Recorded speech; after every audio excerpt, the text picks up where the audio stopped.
বা কেন? দেখুন, পাইলস যেটা হচ্ছে এটা আমাদের রেকটামের একটা সমস্যা। আমাদের রেকটাম যে ভেনগুলো থাকে কোনো কারণের জন্য প্রেশার পড়ার জন্য সেটা টর্চার্স হয়ে বেরিয়ে আসে বাইরে। পাইলস আমাদের দুরকম হয়, একটা ইন্টারনাল হয়, একটা এক্সটার্নাল হয়। এক্সটার্নাল ইন্টারনালে যেটা দেখি আমরা ব্লিডিং দেখি আমরা, এক্সটার্নালে আমরা পেইন দেখি আমরা, ইচিং থাকে ওখানে, তারপর হচ্ছে সোয়েলিং থাকে, এই সমস্যাগুলো আমরা দেখতে পারি। পাইলসের প্রবলেমটা খুবই কমন একটা প্রবলেম, যেখানে আমরা কিন্তু প্রচুর লোককে দেখি এই রোগটাকে লুকিয়ে চুকিয়ে রাখে, কারোর সঙ্গে ডিসকাস করে না, তারা লুকিয়ে চুকিয়ে গিয়ে কোথাও থেকে ওষুধ নিয়ে এসে খেয়ে নিজেকে ম্যানেজ করার চেষ্টা করে। কিন্তু পাইলসের আলটিমেটলি এমন একটা সময় আমরা যখন প্রাইমারি স্টেজে ইগনোর করি, একটা এমন সময় আসে যেখানে কিন্তু আমাদের প্রোল্যাপস হয়ে যায় পাইলস, যেখানে কিন্তু আমাদের টোটালি স্টুল পাস করতে আমাদের খুবই কষ্টদায়ক প্রবলেমটা হয়। এটাই কিন্তু একটা পাইলসের সমস্যা।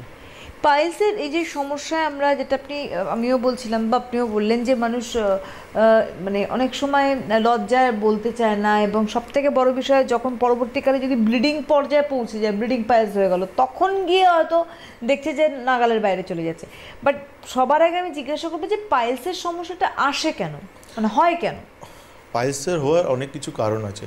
কেন কি এইটা যখন আমরা বলছি, এটা মানে রেকটাম রিঙ্গে যখনই আমাদের এরিয়াতে যখনই প্রেশার পড়ে, তো প্রেশার বলতে যেমন একটা ওবেসিটি সবথেকে বড় কারণ রয়েছে।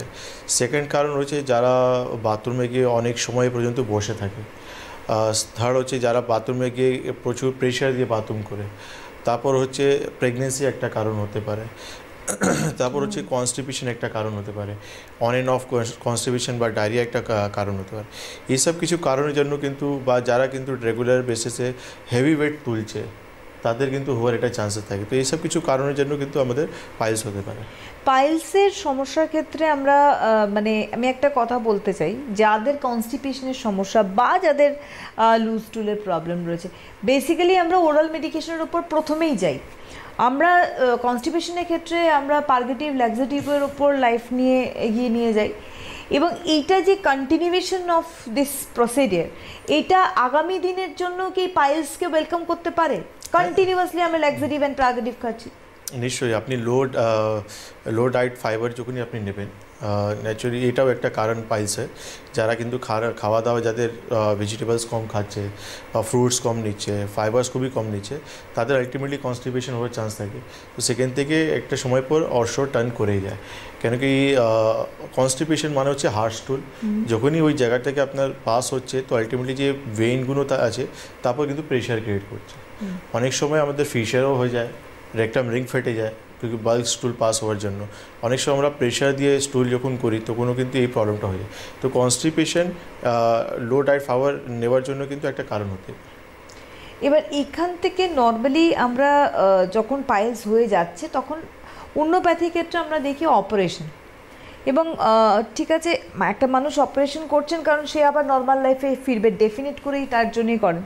কিন্তু মুশকিল হচ্ছে 6 মাস কি ম্যাক্সিমাম 1 ইয়ার, তারপরে আবার আবার একই জায়গায় ফিরে আসছে। এবার একটা মানুষ তো বারবার অপারেশন করতে পারে না, এটা তো নেক্সট ইম্পসিবল থিং।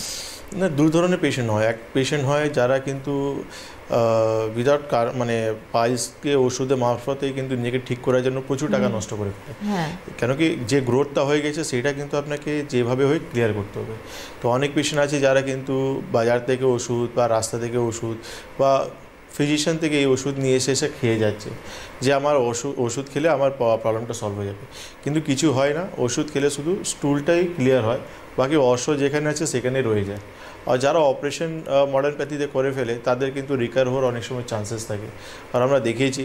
আর সেকেন্ড হচ্ছে মডার্নে তো অনেক কিছু একটা প্রসেস আছে, এমন না যে গেলেন আর আপনার অপারেশন হয়ে গেল, সেখানে 3 দিন 4 দিন আপনার স্টে করতে হবে, একটা লেন্দি প্রসেস হয়েছে। কিন্তু আমরা আয়ুর্বেদে এটা বলি না, আমরা আয়ুর্বেদে যেটা বেদ জ্ঞানে আমি অনেক দিন থেকে করে আসছি, যেটা আমরা বলি খাস সূত্র, একটা শর্ট ট্রিটমেন্ট, একদম সায়েন্টিফিক ট্রিটমেন্ট আর একদম পারফেক্ট ট্রিটমেন্ট। যারাই কিন্তু পাইলস, ফিশার, ফিস্টুলা মানে রেকটাম রিলেটেড সমস্যা যারা ভুগছেন, বা রেকটাম পলিপ হয়ে গেছে, এই সমস্যা যারাই কিন্তু ভুগছেন, তাদের জন্য কিন্তু খাস সূত্র একটা one of the best treatment. কেন কি এই খাস সূত্র আজকে দীর্ঘ আমি 8-10 বছর থেকে করছি, প্রচুর পেশেন্টকে লাভ দিয়েছি। কেন কি আমাদের কাছে যখন পেশেন্ট আসে তারা একটাই কথা বলে যে ডক্টরবাবু অলরেডি আমি অনেক দিন থেকে ওষুধ খাচ্ছি আর অলরেডি অনেক টাকা আমার নষ্ট হয়ে গেছে, আমাকে এমন কিছু ট্রিটমেন্ট বলুন যেখানে কিন্তু আমি ওয়ান টাইম সলিউশন পেতে পারি। তো ওদেরকে আমি একটাই কথা বলি, যেটা হচ্ছে খাস সূত্র। যে আপনি একবার ট্রেডিং করে নিন, সারা জীবনের জন্য কিন্তু এই অর্শ আপনার মাথা থেকে বা আপনার শরীর থেকে এই রোগটাই চলে যাবে। আসবো আমরা আলোচনায়।